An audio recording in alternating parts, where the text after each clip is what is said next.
Hello everybody, this is MarioandSonicPWN here. Today we're going to be continuing our Let's Play on Sonic and All-Stars Racing Transform. So in the previous part we did all this good stuff over here. Today we're going to continue on and start out with a boost race on Burning Rangers. We're going to be putting this on, medium or hard? We're going to put it on hard, just for the speed and stuff, because medium is too slow nowadays for me.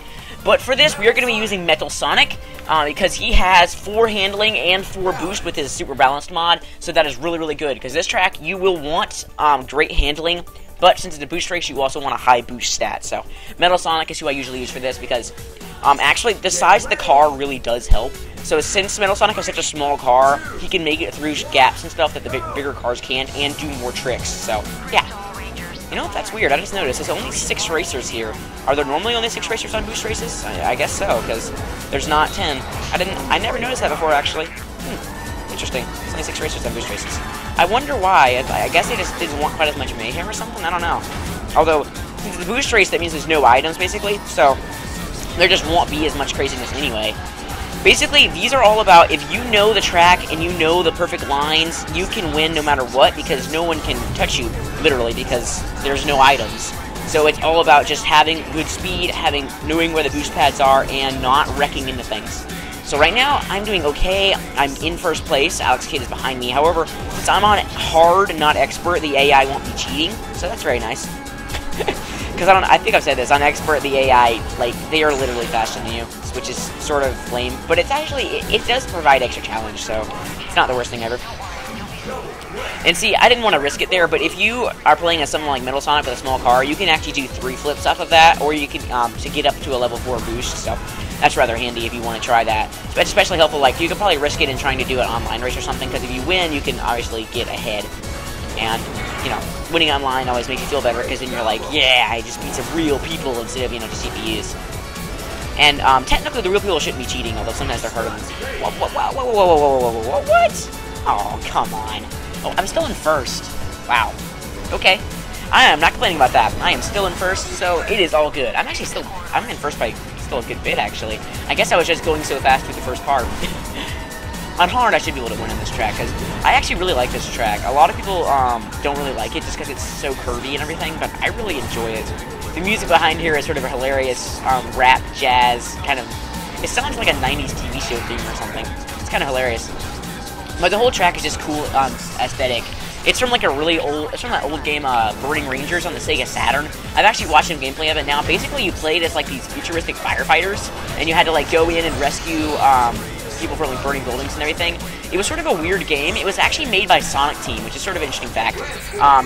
Obviously, it was on the Saturn. The Saturn is a old Sega console from the mid-90s. It's wasn't particularly popular. I don't think it had a whole lot of people buying it and stuff, because, I don't know, I don't know why. I guess because the N64 and the PlayStation and everything kind of dominated the market, so the Saturn never really got many, whole lot of games. It never got a proper Sonic game. It only had, some, like, it had, like, Mega Collection, which is a bunch of old Sonic games, and, like, Sonic R. So. But, yeah, we got first place on that, so that is good, because we passed that, and we did really good on that race, too. You can see some of the Rangers, actually, in the background. They're, like, have, like, jetpacks and stuff. The game looks like it's a fairly fun game. It's sort of a interesting hybrid between, like, an action platformer sort of thing. But, yeah. However, we are going to be continuing on, and we are going to be going on to actually the final event in this place. This is the race on Race of Ages. So we're going to be putting this on hard. We should be able to do this quite easily. And we are going to be playing as Ages, because who else? I mean, really, it's Race of Ages. You have to play as Ages on this track. You just have to. It's required. Especially because the flight section looks so cool with this, like, awesome F-14. But this is the final track of the game. This is generally considered to be one of the hardest tracks. It has not many sides. It's basically the Rainbow Road of this game. But in some ways it's more challenging, and in some ways it's kind of less challenging. So it sort of depends on what you like. But this first section is definitely as challenging as any of the Rainbow Roads, with not many sides and a bunch of, like, places where you can fall off and everything. And actually, this first section changes every lap. And, oh no, I just got twisted in the middle of this. That's terrible. Fortunately, when you die, it untwisters you. Alright, get out of my way, everyone. Eat some fireworks. But the music on this track is really catchy. I love the music. It's kind of what makes a track really fun.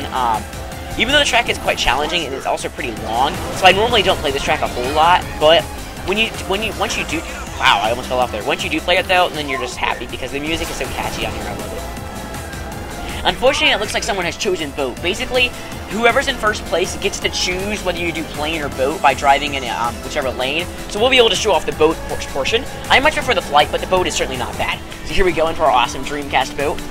And I usually take the right. I have absolutely no clue which way is faster, but I see a booster over there, so I'm just going to assume that the right is faster. I haven't actually explored it though, because as I said, I generally am trying to take the flight section. I don't really like the water section all that much.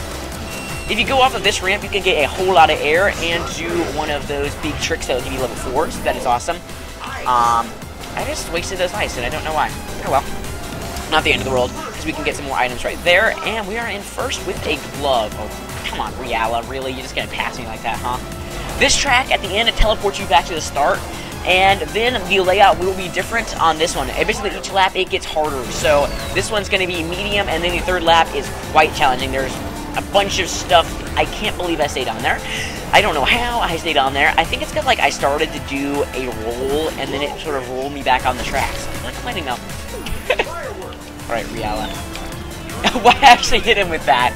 Wow. I can't believe I actually hit him with that. But we're in first, so we will be able to choose. Great. I'm probably thinking me first. Yeah, I am. But Eggman, you better not pass me. Oh, you better not pass me. Are you kidding me? I wasn't even looking where I was going. So now both Eggman and I pass. We'll have to see if they choose boat or plane. Choose the... Oh, come on, they chose boat. Well, I'd better be in first next lap, because I need to show off the flight section, and I also need to win. So, yeah, we're going to have to be going through the boating section again. The flight section is so much cooler. I'm going to be in first next lap, and I'm going to show you that flight section. Because, like, basically, it's just so cool. I can't wait for you guys to see it. But here we are again. Watch out for those gates, and I just hit one. But if you actually go through the gate when it's red, it'll disable your engine for a few seconds, so obviously that slows you down a good bit, so watch out for that. Sometimes they can be hard to avoid, and ooh, we got a swarm, but it's disappearing in front of our eyes, so whatever. Alright, give me a level 4 boost, that way I can get back in this race. Alright, we got a firework that's not particularly useful on this water section. It's too curvy for that to really hit anything. This section over to the left, from what I can see, is definitely faster.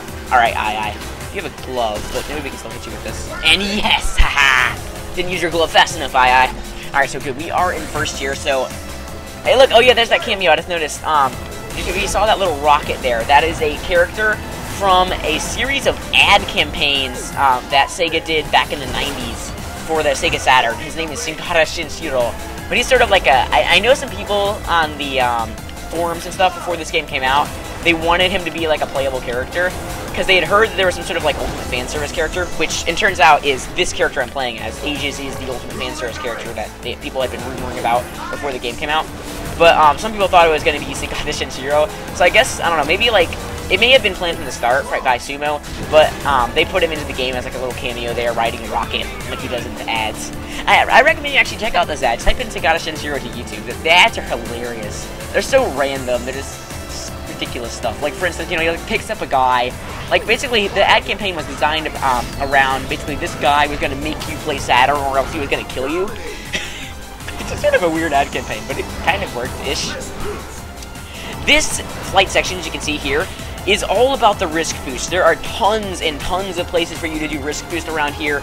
Try to get them all. I certainly cannot normally, but if you just do stuff off of, you can do practically everything. Like, practically everything will give you a risk boost around here. You can fly near to stuff.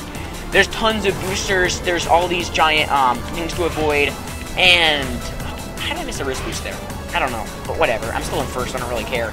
You'll notice, actually, I forgot to point this out, your map is actually jammed on this track. Apparently, they don't want you to have a map. I'm not entirely sure why, but apparently they don't want you to. But here we go. We are going into the finish line, and we are getting first place, which is good, because we're actually about to run out of time on this episode. So, there we go. First place with Ages on Race of Ages. Pretty awesome track, actually. And, yeah, that actually pretty much completes this Let's Play. There actually is a second, like there's a final area. I'm not sure if I'm going to be doing it or not. Because, yeah, okay, that finishes up this part, however. So, thanks everybody for watching this video. Make sure to comment on it, like it, and subscribe to my channel so you don't miss a part of this Let's Play, which is almost over. We're going to be going on to the final one, Superstar Showdown, next. So, yeah, see you all guys later.